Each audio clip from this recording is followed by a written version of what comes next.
하나님의 말씀 사도행전 11장 19절에서 26절입니다. 사도행전 11장 19절에서 26절 말씀입니다. 말씀을 봉독해 드립니다. 그때에 스데반의 일로 일어난 환난으로 말미암아 흩어진 자들이 베니게와 구브로와 안디옥까지 이르러 유대인에게만 말씀을 전하는데 그 중에 구브로와 구레네 몇 사람이 안디옥에 이르러 헬라인에게도 말하며 주 예수를 전파하니 주의 손이 그들과 함께 하심에 수많은 사람들이 믿고 주께 돌아오더라. 예루살렘 교회가 이 사람들의 소문을 듣고 바나바를 안디옥까지 보내니 그가 이르러 하나님의 은혜를 보고 기뻐하여 모든 사람에게 굳건한 마음으로 주와 함께 머물러 있으라 권하니 바나바는 착한 사람이요 성령과 믿음이 충만한 사람이라. 이에 큰 무리가 주께 더하여 지더라. 바나바가 사울을 찾으러 다소에 가서 만남에 안디옥에 데리고 와서 둘이 교회에 1년간 모여 있어 큰 무리를 가르쳤고 제자들이 안디옥에서 비로소 그리스도인이라 일컬음을 받게 되었더라. 아멘. 할렐루야. 오늘 주께서 여러분의 가정과 자녀들과 또 여러분의 기도의 제목에 있는 자녀들에게 응답하시고 하나님이 복 주시기를 축복합니다. 아멘. 옆에 있는 사람들 쳐다보고 은혜가 가득하길 축복한다고 해주세요. 할렐루야. 아멘. 성경에 등장하는 예루살렘 교회를 역사적으로 사람들이 다른 명칭으로 많이 불렀어요. 뭐라고 불렀는지 아세요? 뭐라고 불렀는지 아세요? 초대교회라고 많이 불렀어요. 초대교회. 초대교회라고 불렀던 이유는 최초의 교회라는 명칭이 거기에 붙기도 했지만 예수님이 세운 교회의 가장 순수한 원형이 그 안에 담겨 있다 해서 사람들이 초대교회라고 이름을 불렀고 그 초대교회의 안에 담겨 있는 교회 이미지가 너무 좋아서 역사적으로 가장 많은 교회 이름을 붙인 명칭이 초대교회입니다. 초대교회. 뭐 초가 있는 대교회가 아니라 네, 예수님이 세우신 첫 번째 교회라는 의미입니다. 그래서 사람들은 초대교회를 어머니의 교회 같다고 이야기했어요. 왜냐하면 교회를 구성한 리더들과 기본 멤버가 예수님의 제자였고 예수님의 제자였고 가서 여기 문 좀 닫으세요 아이들 시끄러워. 예수님의 제자들이 기본 구성을 이루었고 두 번째 특징이 있죠. 초대교회의 구성원들이 강력한 회개의 역사를 통하여 회심한 자들이 대부분이었다는 거예요. 이게 중요한 특징입니다. 세 번째, 성령의 충만을 사람들이 다 받았어요. 성령의 충만을 받았다.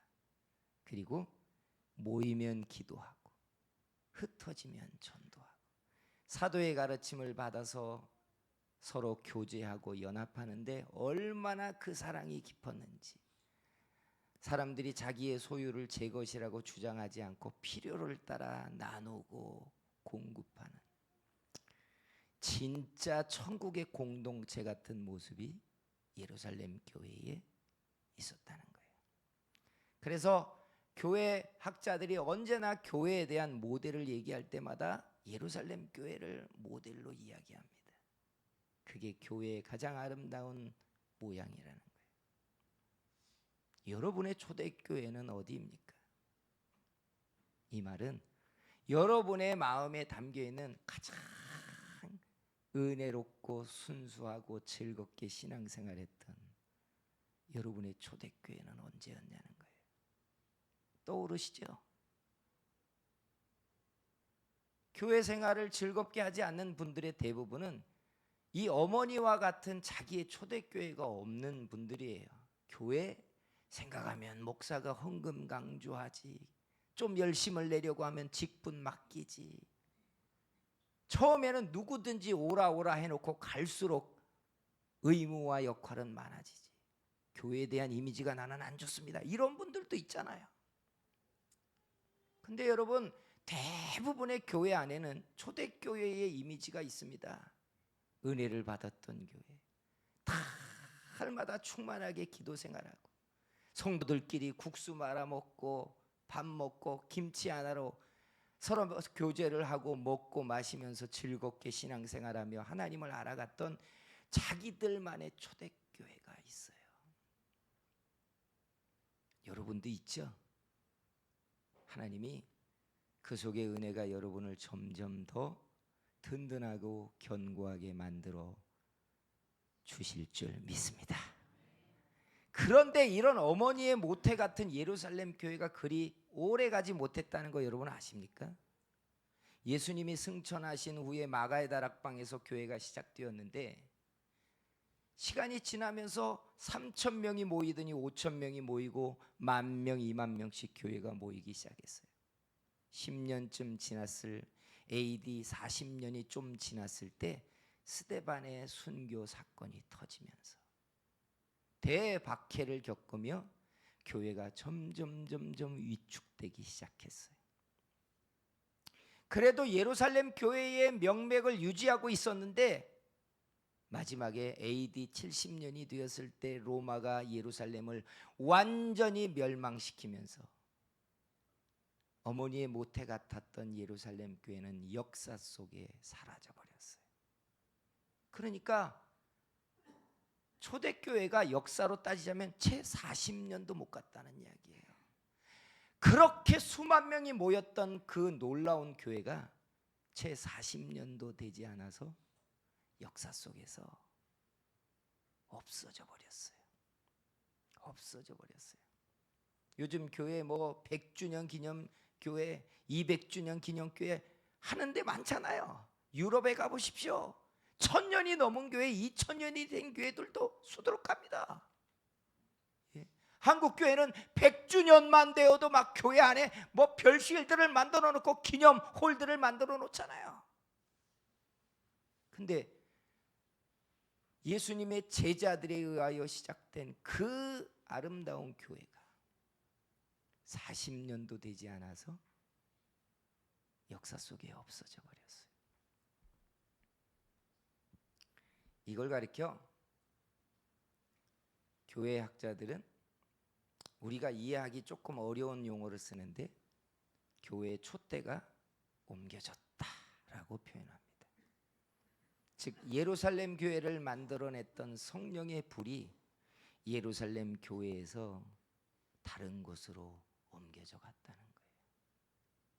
촛대가 뭐죠?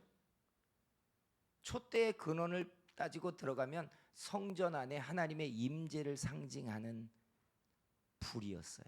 그래서 제사장들이 거기에 순수한 올리브유를 끊임없이 채워서 불이 안 꺼지게 관리했어요. 하나님의 임재를 상징하는 불이 촛대였어요. 그래서 요한계시록에 보면 예수님이 자신을 가리켜 7 촛대 가운데 다니시는 이라고 말했고 7 촛대는 7 교회라고 말했어요. 그런데 말이죠, 교회에 하나님의 성령의 불이 불타는 임재 현장을 촛대라고 말했는데 요한계시록 2장 5절에 가면 에베소 교회를 향해 말씀하면서 그들이 불순종하는 것을 경고하고 만약에 회개하여 돌이키지 아니하면 내가 네 촛대를 옮기리라 이렇게 말하신다는 거예요. 그래서 역사적으로 예루살렘 교회의 마가의 다락방에 쏟아 부어지는 성령의 불 때문에 일어난 그 놀라운 교회의 촛대를 하나님이 옮기셨다. 어디로 옮겼을까요? 예루살렘 교회의 그 하나님의 성령의 불이 어디로 갔죠? 오늘 우리가 읽은 이 본문에 나오는 안디옥에 세워진 교회로 하나님의 촛대가 옮겨집니다. 지금의 터키의 남부 시리아와 국경을 가까이 맞대고 있는 안타키아라고 하는 그들의 명칭으로 안타키아, 안티오코스의 이름을 따서 만들어졌던 도시에 세워진 안디옥 교회에 예루살렘에 불타던 그 하나님의 성령의 불이 그리 옮겨갔다는 거예요. 이게 역사를 보는 굉장히 중요한 기준이 하나 있어요. 그게 뭐냐? 예루살렘 교회가 로마에 의해서 멸망을 당하니까 교회가 파괴되었다, 이게 아니라 거꾸로라는 얘기예요. 예루살렘 교회가 하나님의 말씀에 불순종하고 거역하고 순종하지 아니하니까 촛대를 옮기면서 예루살렘이 멸망했다, 이 시각이에요. 우리가 성경을 보면 세상의 역사학자들이 말하는 관점과 정반대라는 거 여러분 아세요? 아셔야 돼요. 아수르가 강성하니까 이스라엘이 멸망했고, 바벨론이 포악하니까 예루살렘이 멸망했고, 로마가 그 시대에 그 세상에 가장 강력한 권력을 가진 집단이었는데 이스라엘 사람들이 눈치 없이 정치적인 행동을 하지 못해가지고 예루살렘이 멸망했다, 이게 아니라는 이야기예요. 성경의 시각이란 이런 거예요. 애굽이 초인류 강대국이었던 것은 하나님이 그 품에서 자기 백성들을 양육하고 번성케 하기 위해서 초인류 강대국을 만들어 놓았고, 아수르가 포악한 칼을 휘둘러 이스라엘을 멸망시킨 것은 하나님의 백성들이 불순종하고 거역하니까 그들을 징벌하고 때려야 될 잔인한 칼이 필요해서 아수르를 일으켰고, 바벨론을 통하여 하나님이 불순종하고 거역하는 예루살렘을 짓밟게 하셨다는 거예요. 그러니까 세상 역사를 보고 교회사를 보면 이거 잘못 성경을 모르는 이야기가 되는 거예요. 하나님은요, 자기 백성들을 축복하고 번성케 하려고 언제나 이웃을 쓰셨고, 불순종하는 자기 백성을 징벌하려고 또 이웃을 강성하게 만들어 노략당하게 했다는 이야기예요. 그러니까 로마의 정치적인 밑을 보여서 예루살렘이 멸망하고 그래서 교회가 없어진 게 아니에요. 예루살렘 교회가 불순종하고 거역하니까 그 촛대를 안디옥으로 옮기면서 하나님이 로마를 끌어다가 그들을 밟았다는 이야기예요. 자, 이제 궁금해해야 합니다. 도대체 예루살렘 교회 처음 성령의 불이 집단적으로 쏟아지고 은혜를 받고 그 순수한 열심을 가지고 교회의 모델처럼 신앙생활했던 예루살렘 교회가 흩어져 버리고 촛대가 옮겨질 정도의 무슨 문제가 있었느냐? 무슨 문제가 있었죠? 이방인 선교에 대한 불순종이에요. 회개하고 은혜 받을 때 좋습니다. 말씀을 쫓아 사람들에게 사랑하고 헌신하는 것까지 좋아요. 모이면 기도하고 전도하는 거 다 좋습니다. 그런데 예루살렘 교회를 향하여 성령이 계속해서 반복적으로 이방인 선교에 헌신하고 도전하라고 했는데도 유대인들이 이방인 선교에 나서지 않습니다. 왜요? 이유는 단 하나예요. 이방인들에 대한 혐오감이에요. 이방인에 대한 혐오감이에요. 한국 사람들이 이렇게 오래 살고 있어도 여러분 일본 사람들을 뭐라고 불러요? 일본 놈이라고 부르잖아요. 얼마나 일본에 대한 버프를 사용하면 사람들의 지지를 받는지 모릅니다. 그죠? 그만큼 한국 사람들의 정서에 일본 사람에 대한 감정이 안 좋아요. 그런데 유대인들에게 있어서 이방인은 이것의 한 100%는 100배는 이방인에 대한 혐오감이 있단 말이에요. 할 수 없는 순종이 있는 거예요. 기도하라면 하겠고, 헌신하라면 하겠고, 헌금하라면 하겠고, 너 누군가에게 가서 봉사하라면 다 하겠다는 거예요. 그런데 그들에게 가서 회개하고 복음을 믿으라고 선교하는 건 못 하겠다는 거예요. 이게 참 놀라운 거 아세요?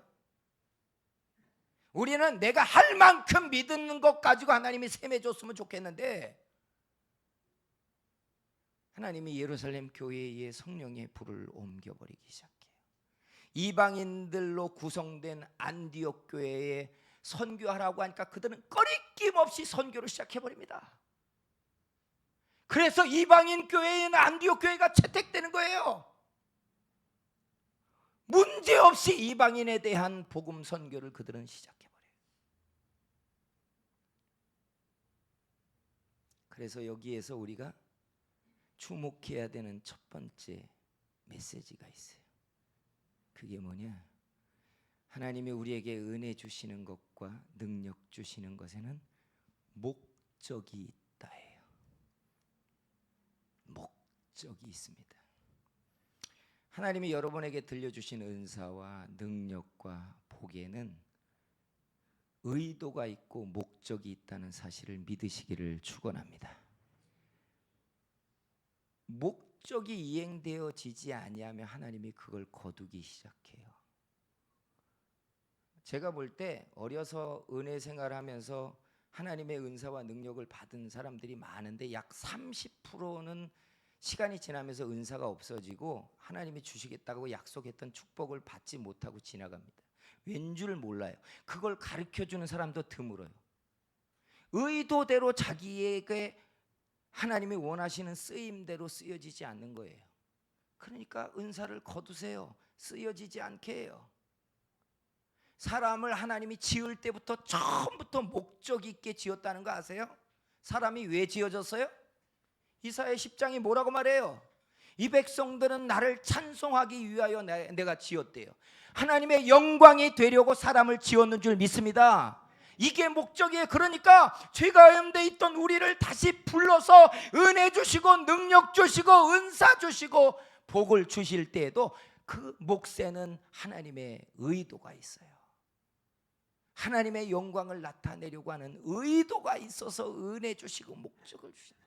근데 사람들이 하나님의 의도를 깨닫지 못하고 자기 열등감을 극복하거나 자기 이름을 내거나 가난하고 천하게 살았던 자기 인생을 빚내려는데 써버리거든요. 자랑하고 자기 자랑하라고 주신 은혜가 아니거든요. 자기 높아지라고 준 능력이 아니거든요. 자기 이름 내라고 하나님이 맡겨놓은 하나님의 축복이 아니거든요. 근데 자기를 드러내니까 하나님이 거두기 시작하세요. 그 빛나는 예루살렘 교회에 하나님의 성령의 불이 안디옥으로 옮겨간 이유가 그거예요. 번성하고 부흥하고 기사와 표적이 나타나고 그래서 교회가 점점 성장해서 예배당을 더 큰 데로 옮겨야 됩니다. 식당이 더 커져야 됩니다. 교육관은 몇 개가 더 필요합니다. 차는 더 크고 버스도 필요합니다. 해서 교회가 성장하는 것까지는 좋았어요. 근데 그게 목적이 아니잖아요. 그건 과정이었어요. 그 힘을 가지고 세계 선교에 나가라고 하나님이 만들어 놓은 건데 자기들끼리 좋아하는 겁니다. 자기들끼리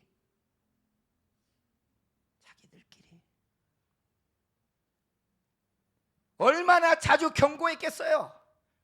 촛대를 옮기기 전에 얼마나 자주 하나님이 그들을 책망했겠어요. 스데반이 죽고 베드로가 2번이나 갇혀 들어가고 야곱이 죽고 하나님이 계속해서 징벌하며 책망하며 경고하는데도 불구하고 그들은 세계 선교에 이것만은 할 수 없습니다라고 불순종하게.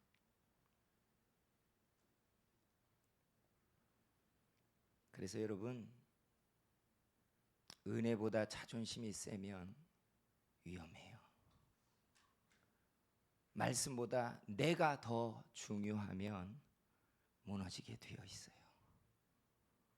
성도 여러분, 하나님이 내게 맡긴 은혜, 은사, 능력이 하나님의 뜻대로 쓰여져야 돼요. 여러분의 촛대가 하나님이 여러분에게 주신 하나님의 축복이 옮겨지지 않게 붙잡고 일어나는 사람 되기를 축복합니다. 2번째가 있어요. 예루살렘은 무너졌는데 안디옥에 불은 일어났다는 거예요. 놀라운 성경의 또 한 페이지가 뭔 줄 아십니까? 누구는 쓰러지는데 누구는 일어난다는 사실이에요. 여러분, 야곱이 왜 축복의 기회를 잡는지 아십니까? 에서가 불경건해서 야곱이 축복을 잡아요. 그거 아세요? 만약에 에서가 하나님을 경외하고 하나님을 사랑하고 그랬다면 야곱에게 올 수도 없는 기회라는 거 여러분 아세요? 사울 왕이 하나님을 경외하면서 말씀 앞에 두렵고 떨림으로 왕위를 행했다면 우리는 역사 속에서 다윗이라는 이름을 여러분 살필 수 없게 돼요. 아론의 셋째 아들 비느하스가 왜 등장합니까? 아론의 두 아들들이, 장자와 차자 두 아들들이 하나님의 예배를 멸시하고 예배를 쪼개먹고 우습게 여기기 시작하니까 하나님이 비느하스에게 하나님이 기회를 주기 시작합니다. 그래서 역사는 이래요. 야곱을 누가 만들어요? 에서가 기회를 줬어요. 다윗이 왜 일어나요?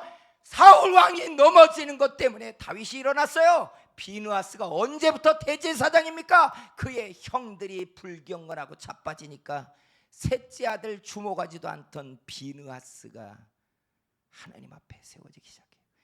하나님이 이방인들에게 축복하고 이방인들에게 성령을 부으시는 이유가 뭐예요? 이스라엘의 넘어짐 때문이라고 했어요.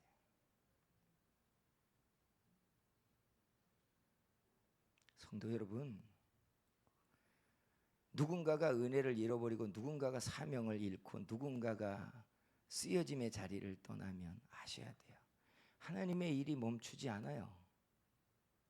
하나님이 상심해가지고 그 사람이 돌아올 때까지 문 열고 그 자리를 비워둘 것 같지 아니에요.